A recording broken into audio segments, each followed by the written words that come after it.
Oke, saat ini Bapak akan menjelaskan tentang perkalian bilangan bulat dan bilangan pecahan.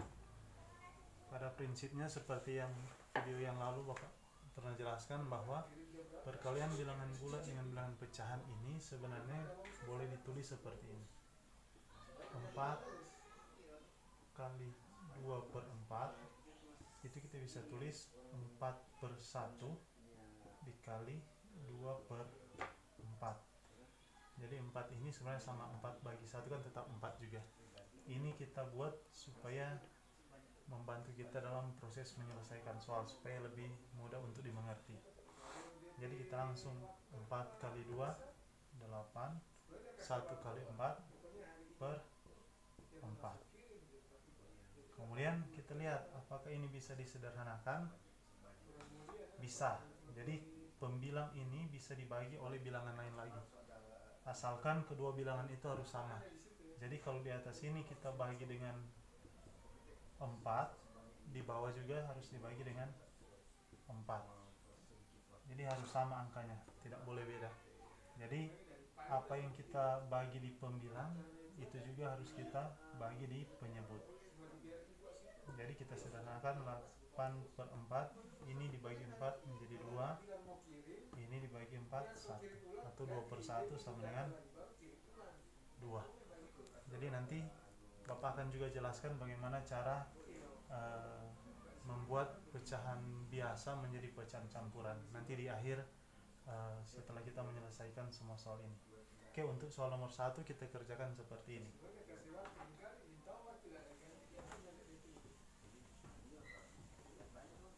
Oke, nomor 2. 9 kali 3 per 5 itu boleh ditulis seperti ini.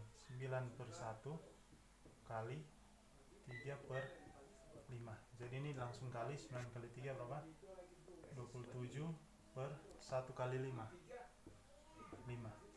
Nah, ini bentuk pecahan biasa, tapi karena pembilangnya lebih besar daripada penyebut, kita boleh ubah ini menjadi bentuk pecahan campuran. Pecahan campurannya seperti apa? Jadi kita cari begini.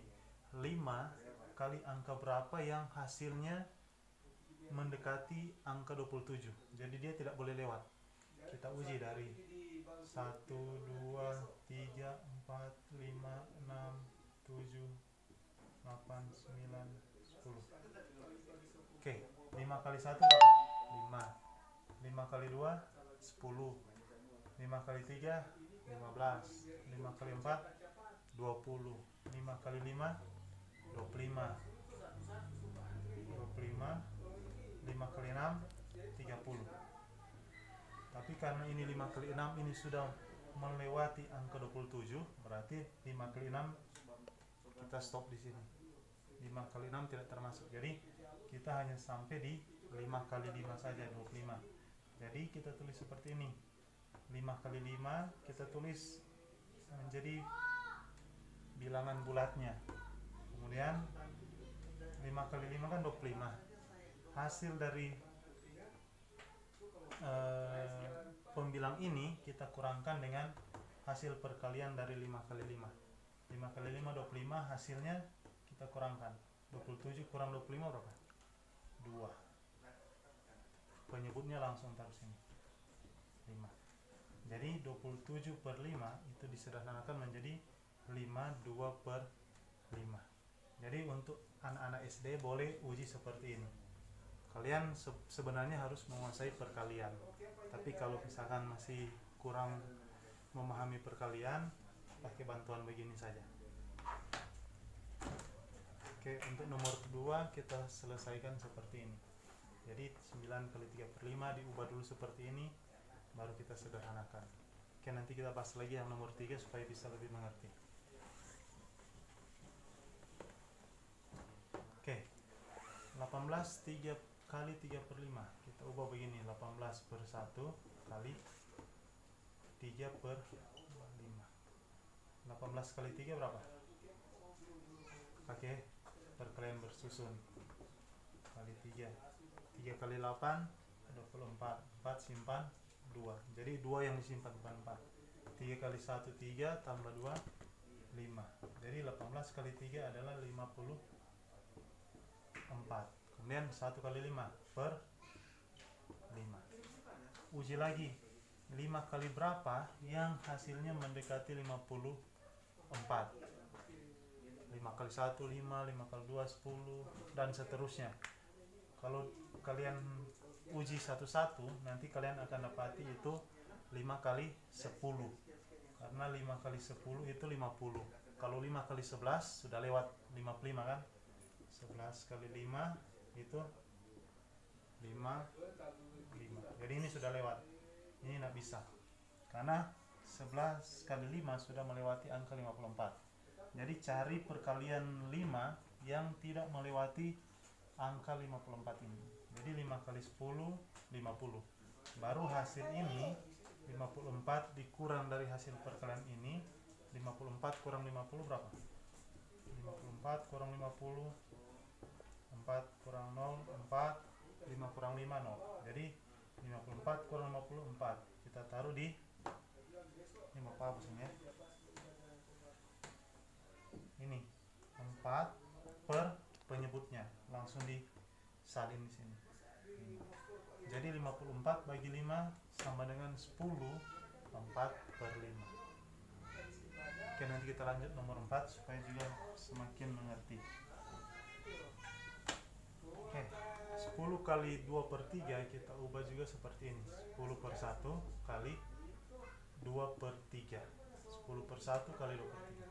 10 kali 2 20 per 1 kali 3. Sama juga waktu kita mengerjakan soal nomor 2 dan 3, kita cari perkalian 3 yang hasilnya tidak melewati angka 20. 3 kali berapa? 3 kali 1 3, 3 kali 2 6, kali 3 9, kali 4 12, kali 5 15, kali 6 18, kali 7 21. Sudah lewat. Jadi kita harus ambil 3 kali 6, karena 3 kali 6 18, tidak melewati angka 20. Nanti hasil perkalian 3 kali 6 18 itu hasilnya itu kita kurangkan dari 20. 20 kurang 18, 20 kurang hasil perkalian ini 0 kurang 8 tidak bisa, berarti pinjam 10, ini jadi 10, ini jadi 1. Jadi 10 kurang 8 2, 1 kurang 1 0. Jadi 20 kurang 18 2. Kita tulis ini hasil pengurangannya 2, 3 tinggal salin. Jadi 20 per 3 kita ubah menjadi 6 2 per 3. Oke, bisa? Oke. Pas di soal sudah dibahas tentang membuat bilangan biasa menjadi bilangan campuran atau pecahan biasa menjadi pecahan campuran. Sekarang Bapak menjelaskan sedikit tentang bagaimana menyederhanakan pecahan biasa. Misalkan tadi kan waktu di sini kita dapati 8 per 4. Jadi ini kita bagi dengan bilangan yang harus sama. Kalau misalnya ini kita bagi 2, sini juga harus bagi 2. Jadi kalau Bapak tulis bagi 2 bagi 2, hasilnya berapa?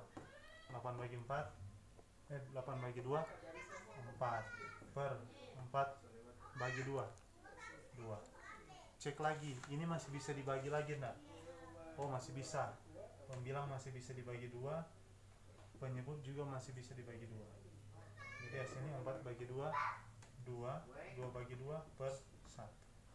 Oke, ini cara bentuk menyederhanakan. Ini sebenarnya sudah dipelajari di kelas 4 waktu kalian belajar tentang pecahan senilai. Ini sama prinsipnya. Oke, Bapak kasih contoh lain lagi supaya bisa lebih dimengerti. Misalkan 20 per 18. Ini pembilangnya masih lebih besar daripada penyebut, berarti 18 per 20. Ini bentuk pecahan yang masih bisa disederhanakan. Jadi kita uji lagi. Yang penting apa yang kita bagi di pembilang kita juga harus bagi di penyebut. Uji saja dari 1 2 3 4 5 6 7 8 9. Kita uji saja dari sini. 18 bagi 1 bisa, 20 bagi 1 bisa, tapi balik juga di sini toh. Kita coba di 2. 18 masih bisa bagi 2 enggak? Oh ada 9. 20 bisa bagi 2 enggak? Oh bisa. Hasilnya 10. 20 bagi 2 10. Cek lagi, ini masih bisa dibagi lagi enggak? Bisa disederhanakan enggak?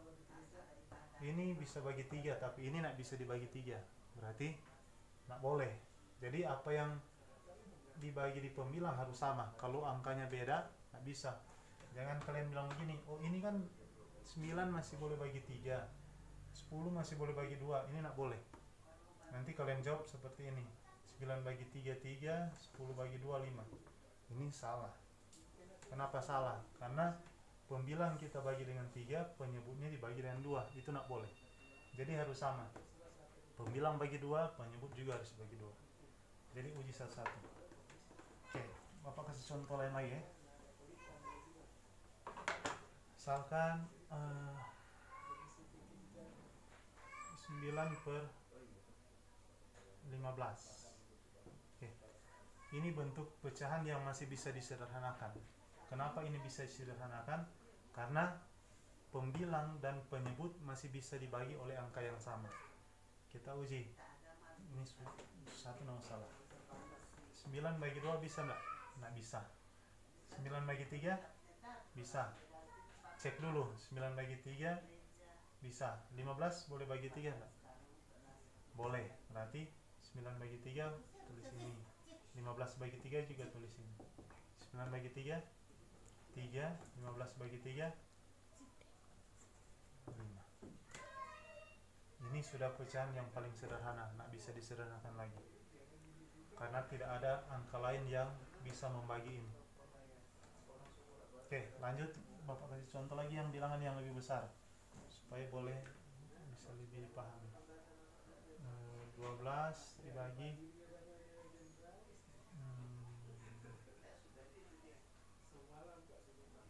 28 misalkan. 12 bagi 28.